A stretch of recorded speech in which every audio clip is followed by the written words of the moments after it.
नमस्कार। जय हिंद। मैं दीपक सोनू स्वागत करता हूं आपका एक नए वीडियो सीरीज में। आज के क्लास में हम लोग असिस्टेंट लोको पायलट और टेक्नीशियन जो कि 2018 में एग्जाम हुआ था उसमें जितने भी इंपॉर्टेंट फैक्ट से क्वेश्चन पूछे थे ना वो हम इस सेशन में लिए हुए हैं, ठीक है। और आगे चल के आपको पीरियड टेबल का कुछ क्वेश्चन मिल जाएंगे। चलिए दोनों को अटेम्प्ट कीजिए। प्रत्येक क्वेश्चन के लिए आपको 5 सेकंड का टाइमर मिलेगा। टोटल 30 क्वेश्चन होंगे इस सेशन में, ठीक है। चलिए फटाफट क्वेश्चन को अटेम्प्ट कीजिए और आपका मार्क्स कितने आए हैं आप कमेंट बॉक्स में भी शेयर कर दीजिएगा मेरे साथ, ठीक है। चलिए आज का सेशन स्टार्ट करते हैं। क्या है क्वेश्चन? जब एक गैस के पात्र में दबाव बढ़ाया जाता है तो उसके द्रव्यमान पर क्या प्रभाव पड़ेगा? ऑप्शन है द्रव्यमान बढ़ेगा, द्रव्यमान घटेगा, द्रव्यमान स्थिर रहेगा या फिर द्रव्यमान पहले घटेगा बाद में बढ़ेगा।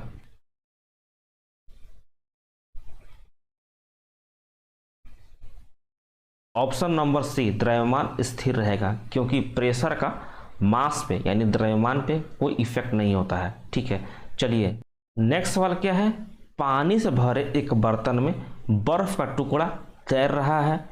पूरी बर्फ पिघलने पे बर्तन के जल का स्तर निम्न में से क्या होगा? ऑप्शन है बढ़ेगा, घटेगा, अपरिवर्तित रहेगा या फिर पहले घटेगा बाद में बढ़ेगा।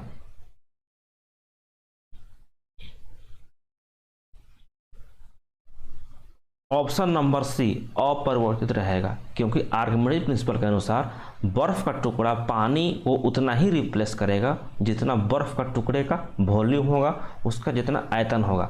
मान लीजिए एक कोई बर्तन है, पानी इस लेवल तक भरा हुआ है, इसमें बर्फ का टुकड़ा तैर रहा है, तो पानी को उतना ही रिप्लेस करेगा ना ये बर्फ का टुकड़ा जितना इसका वॉल्यूम होगा, जितना इसका आयतन होगा, ठीक है, आर्किमिडीज प्रिंसिपल के अनुसार। तो यहाँ पे तो पानी अपरिवर्तित रहेगा, लेकिन अगर इसी पे मान लीजिए यहाँ पे कोई 10 रुपये का सिक्का रख देता ना, तब पूछता कि पानी का लेवल में क्या होगा, तो उस समय आपको पानी का लेवल ऊपर बढ़ेगा, ध्यान में रखिएगा, ठीक है। क्वेश्चन पूछ सकता है।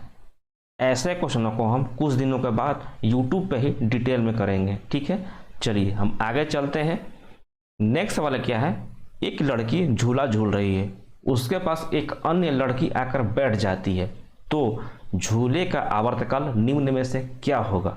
ऑप्शन है बढ़ेगा, घटेगा, अपरिवर्तित रहेगा, पहले घटेगा बाद में बढ़ेगा।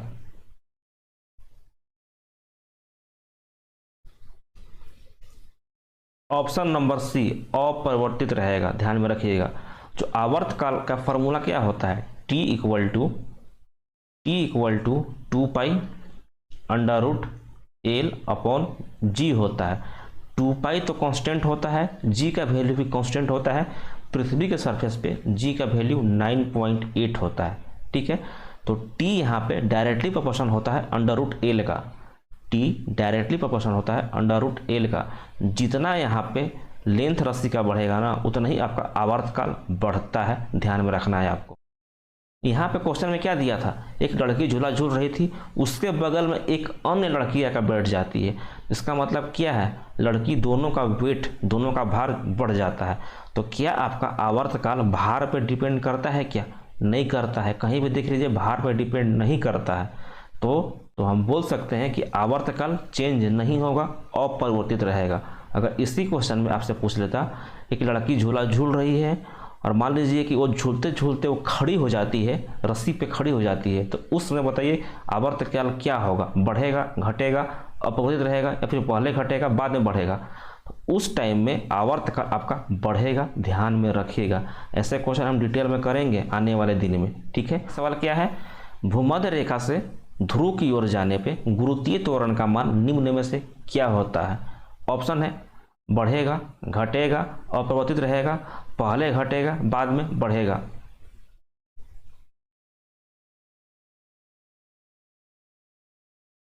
ऑप्शन नंबर ए बढ़ेगा। ये आपका जियोइड शेप है पृथ्वी का। पृथ्वी का ये कौन सा रेखा है? विषुवत रेखा है। इधर पोल है, ये इधर नॉर्थ पोल है, इधर में साउथ पोल है। तो आपको ध्यान रखना है कि जो गुरुत्वीय त्वरण है जी है, ये आपका पोल पे मैक्सिमम होता है दोनों साइड में, और मिनिमम कहाँ पे होता है? मिनिमम आपका इक्वेटर पे होता है, विषुवत रेखा पे होता है, ध्यान में रखना है आपको। पृथ्वी के सरफेस पे जी का वैल्यू 9.8 होता है, पृथ्वी के सरफेस से आप ऊपर जाइए या फिर नीचे आइए, दोनों में आपका जी का वैल्यू कम होता है। ठीक है, याद रखिएगा, पृथ्वी के सेंटर पे जी का वैल्यू 0 होता है और पृथ्वी के सरफेस से इन्फिनिटिव हाइट ऊंचाई पर भी जी का वैल्यू 0 होता है। ध्यान में रखना है आपको, अगर जी 0 है तो वेट भी 0 होगा। ठीक है, लेकिन मास चेंज नहीं होता है, द्रव्यमान आपका फिक्स होता है। चलिए आगे चलते हैं। नेक्स्ट क्या है, लोहे पर जंग लगने से उसके भार में क्या परिवर्तन होगा। ऑप्शन है बढ़ेगा, घटेगा, अपरिवर्तित रहेगा या फिर पहले घटेगा बाद में बढ़ेगा।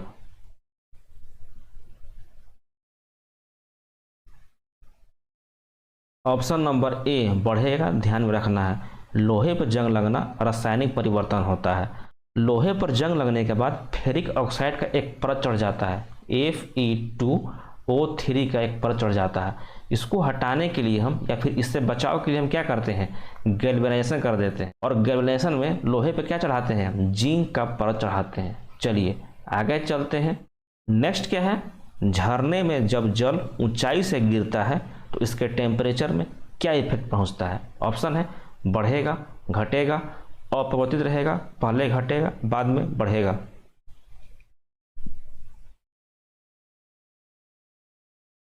ऑप्शन नंबर ए बढ़ेगा। नेक्स्ट सवाल पर चलते हैं। किसी ध्वनि की आवृत्ति में होने वाला उतार चढ़ाव निम्न में से क्या कहलाता है। ऑप्शन है आर्किमिडीज का सिद्धांत, ध्वनि का प्रकीर्णन, डॉपलर प्रभाव या फिर इनमें से कोई नहीं।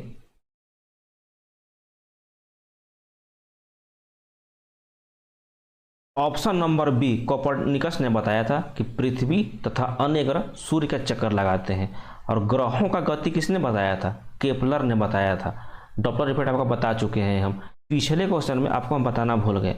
मान लीजिए ये आपका ट्रेन है, यहाँ पे आप खड़े हैं, तो जब भी ट्रेन हॉर्न देगी ना तो आपका उसका आवृत्ति आपके तरफ बढ़ता हुआ महसूस होगा। एक बार ट्रेन आपको पास कर जाएगी, मान लीजिए ट्रेन यहाँ पे आ जाएगी, तो ट्रेन जब भी हॉर्न देगी तो आपका ट्रेन का जो फ्रीक्वेंसी है, आवृत्ति है, वो आपका घटता हुआ महसूस होता है। ठीक है, ध्यान में रखिएगा, इसको हम बोलते हैं डॉपलर इफेक्ट। चलिए नेक्स्ट पर चलते हैं।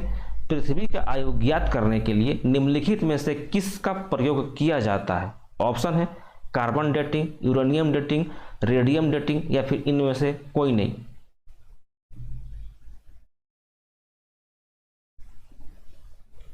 Option number B uranium dating का इस्तेमाल किया जाता है। कार्बन डेटिंग का इस्तेमाल कहाँ पे किया जाता है, जीवाश्म का आयु निकालने के लिए। ठीक है, चलिए आगे चलते हैं। नेक्स्ट क्या है, प्रयोगशाला में सबसे पहले डीएनए का संश्लेषण निम्नलिखित में से किसने किया था। ऑप्शन है Darwin, Gregor Mendel, Hargobind Khorana या फिर J C Bose.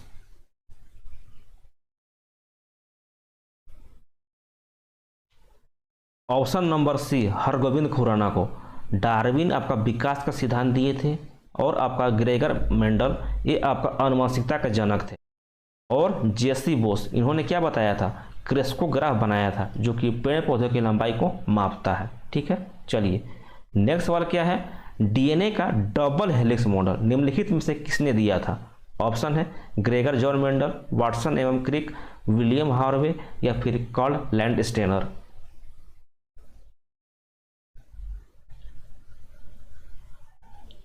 Option number B Watson एवं क्रिक ने दिया था डीएनए का double helix model. William Harvey किससे संबंधित है, रक्त परिसंचरण तंत्र से, ब्लड सर्कुलेशन सिस्टम से। कार्ल लैंडस्टेनर किससे संबंधित है, ये आपका ब्लड ग्रुप से संबंधित है। ठीक है, और ग्रेगर जॉन मेंडल को बता चुके हैं हम, आनुवंशिकता के जनक थे, फादर ऑफ जेनेटिक्स। नेक्स्ट सवाल पर चलते हैं। बिजली के बल्बों में निम्नलिखित में से किस प्रकार का गैस का प्रयोग किया जाता है। ऑप्शन है क्लोरीन गैस, अक्रिय गैस, हाइड्रोजन गैस या फिर हीलियम गैस।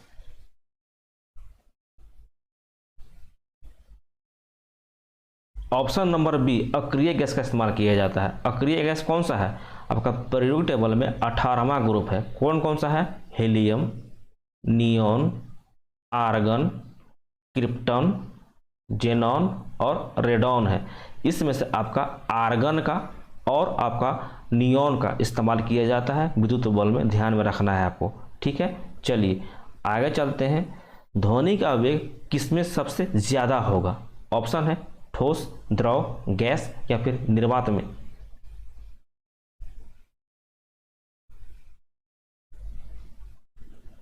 ऑप्शन नंबर ए, ठोस में सॉलिड में सबसे ज़्यादा होता है। निर्वात में, वैक्यूम में तो साउंड का स्पीड तो होता ही नहीं है, साउंड इसमें ट्रेवल करता ही नहीं। निर्वात में सबसे ज़्यादा सॉलिड में ट्रेवल करता है, उसके बाद लिक्विड में, उसके बाद गैस में ट्रेवल करता है। चलिए ठीक है, ये तो हो गया आपका स्पीड ऑफ साउंड से। नेक्स्ट सवाल है आपका, प्रकाश का वेग किसमें सबसे ज़्यादा ट्रेवल करता है? ऑप्शन है ठोस, द्रव, गैस या फिर निर्वात।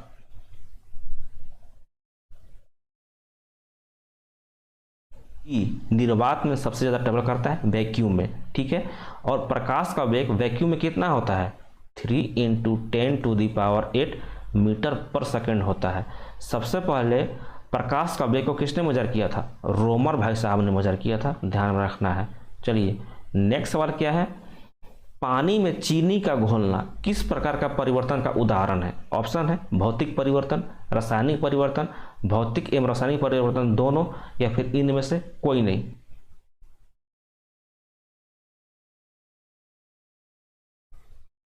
ऑप्शन नंबर ए, भौतिक परिवर्तन है। भौतिक परिवर्तन आपका रिवर्सिबल प्रोसेस होता है। और रिवर्सिबल प्रोसेस होता क्या है? मान लीजिए ये आपका पानी है, ये आपका बर्फ है, तो पानी से एक बार बर्फ बन जाएगा ना, तो बर्फ से दोबारा पानी बन सकता है, ठीक है। तो ये हो गया रिवर्सिबल प्रोसेस है। लेकिन रासायनिक परिवर्तन आपका रिवर्सिबल प्रोसेस नहीं होता है, ध्यान में रखिएगा। दूध से एक बार दही बन गया तो दही से दोबारा आप दूध नहीं बना सकते हैं, ठीक है, ध्यान में रखिएगा। चलिए हम आगे चलते हैं। वाहन से निकलने वाले प्रदूषित गैस निम्नलिखित में से कौन सी है? ऑप्शन है carbon dioxide, carbon monoxide, sulphur dioxide, या फिर इनमें से कोई नहीं।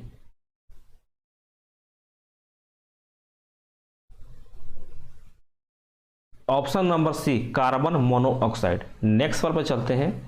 सोने का आभूषण बनाते समय निम्नलिखित में से क्या मिलाया जाता है? ऑप्शन है एल्युमिनियम, जस्ता, कॉपर, या फिर इनमें से कोई नहीं।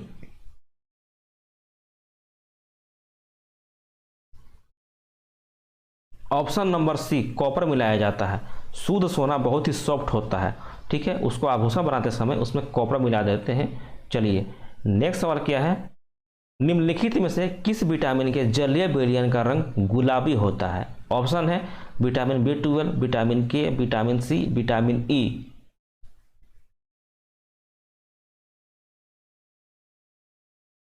Option number A, vitamin 12। Vitamin का याद रखने के लिए आपको हम ट्रिक बताए थे, कौन सा? रथ, एक, ट्रॉफी। रथ retinol, thiamine, ascorbic acid, calciferol, tocopherol और फ्लोकिनोन। रेटिनॉल विटामिन ए का, थायमिन विटामिन बी का, एस्कॉर्बिक एसिड विटामिन सी का, कैल्सीफेरॉल विटामिन डी का, टोकोफेरॉल विटामिन ई का, और आपका फ्लोकिनोन विटामिन के का। नेक्स्ट क्या है, खाना पकाते समय सर्वाधिक मात्रा में नष्ट होता है? ऑप्शन है कार्बोहाइड्रेट, विटामिन, प्रोटीन, या फिर वसा।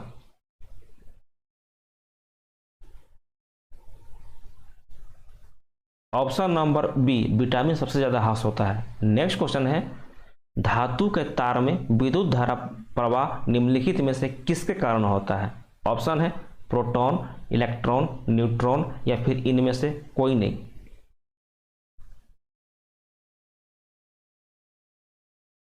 ऑप्शन नंबर बी, इलेक्ट्रॉन के कारण। फ्री इलेक्ट्रॉन के कारण किसी विद्युत धारा में धारा प्रभावित होती है। मान लीजिए फ्री इलेक्ट्रॉन आपका इस डायरेक्शन में मूव कर रहे हैं, तो आपका करंट का डायरेक्शन जस्ट अपोजिट होता है, ध्यान में रखना है आपको। चलिए नेक्स्ट सवाल पर चलते हैं। अग्निशमक में कौन सी गैस निकलती है? ऑप्शन है carbon dioxide, carbon monoxide, sulphur dioxide, या फिर इनमें से कोई नहीं।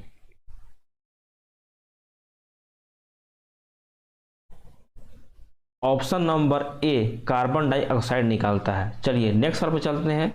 चलिए नेक्स्ट सवाल क्या है, एक आवर्त सारणी में ऊपर से नीचे की ओर जाने में क्षार धातुओं का आकार आपके पास ऑप्शन है बढ़ता है, घटता है, कोई परिवर्तन नहीं होता है, या फिर बढ़ेगा या फिर घटेगा।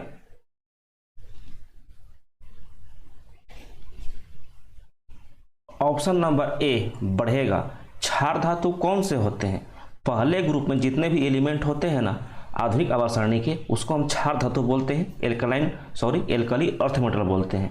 कौन कौन से होते हैं? है लीना की, रब से फरियाद, है ली ना का रब से फरियाद, hydrogen, lithium, sodium, potassium, rubidium, caesium और फ्रेंसियम, यही आपका क्षार धातु है।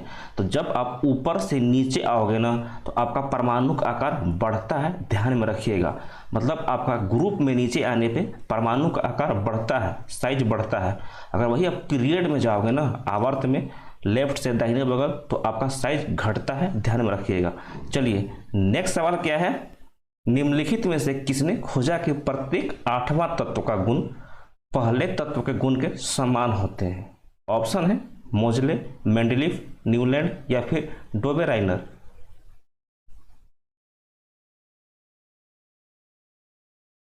Option number C Newland. क्या दिया था? ऑक्टेट लॉ दिया था, अष्टक सिद्धांत दिया था।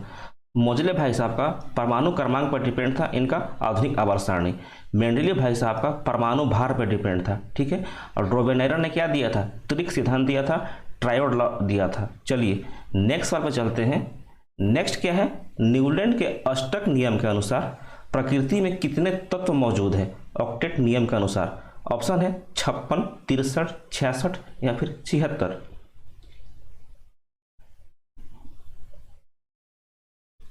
ऑप्शन नंबर ए 56 है। याद रखिएगा, जो मेंडलीव भाई साहब के अनुसार है, उनके अनुसार टोटल 63 एलिमेंट उस समय ज्ञात थे और न्यूलैंड के समय टोटल 56। चलिए अभी टोटल कितने हैं? अभी टोटल 118 है, ध्यान में रखना है। चलिए नेक्स्ट सवाल पर चलते हैं। जिंक ऑक्साइड तथा एल्युमिनियम ऑक्साइड प्रकृति में होते हैं। ऑप्शन है अम्लीय, क्षारीय, उदासीन या फिर उभयधर्मी।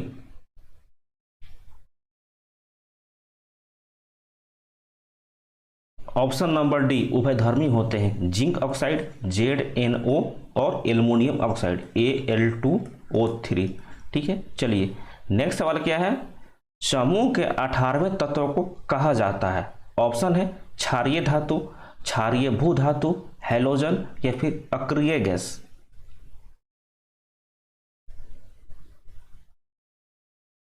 ऑप्शन नंबर डी अक्रिय गैस को बोलते हैं, नोबल गैस भी बोलते हैं। क्षार धातु को बता चुके हैं, किसको बोलते हैं? जो फर्स्ट ग्रुप में जितना भी एलिमेंट होते हैं ना, हेलिना की रब से फरियाद वाला, उसको हम बोलते हैं। जो क्षारीय भू धातु है, एल्कलाइन अर्थ मेटल है, जो सेकेंड ग्रुप में जितना भी एलिमेंट है उनको हम बोलते हैं। सेकेंड ग्रुप में कौन कौन से एलिमेंट होते हैं? बेटा मांगे कार स्कूटर बाप राजी वाला, ठीक है। बेटा मांगे कार स्कूटर बाप राजी वाला, ये आपका सेकेंड ग्रुप है।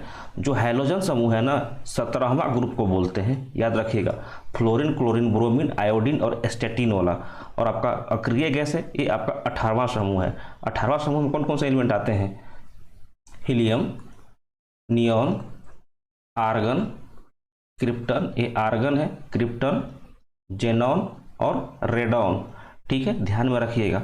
नेक्स्ट वाला क्या है, निम्नलिखित में से किस खनिज को पीला केक भी कहा जाता है? ऑप्शन है थोरियम, यूरेनियम, एल्युमिनियम या फिर plutonium.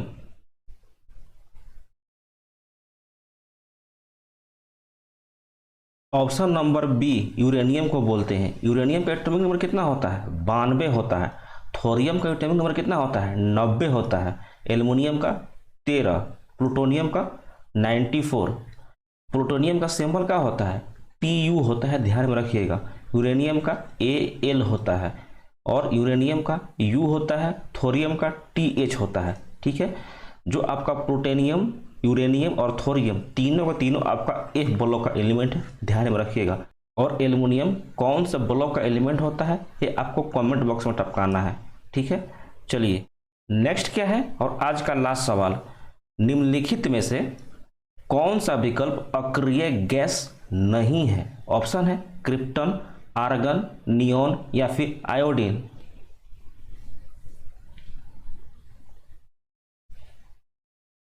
Option number D iodine आपका हैलोजन फैमिली में आता है, 17वें ग्रुप में। बता चुके हैं कौन कौन सा आता है?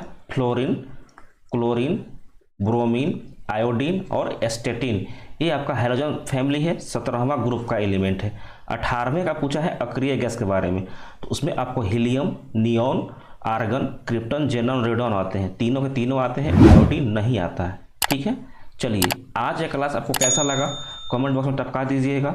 चलिए मिलते हैं कल रात को हम 8 बजे, ठीक है। तब तक के लिए अपना ध्यान रखिए।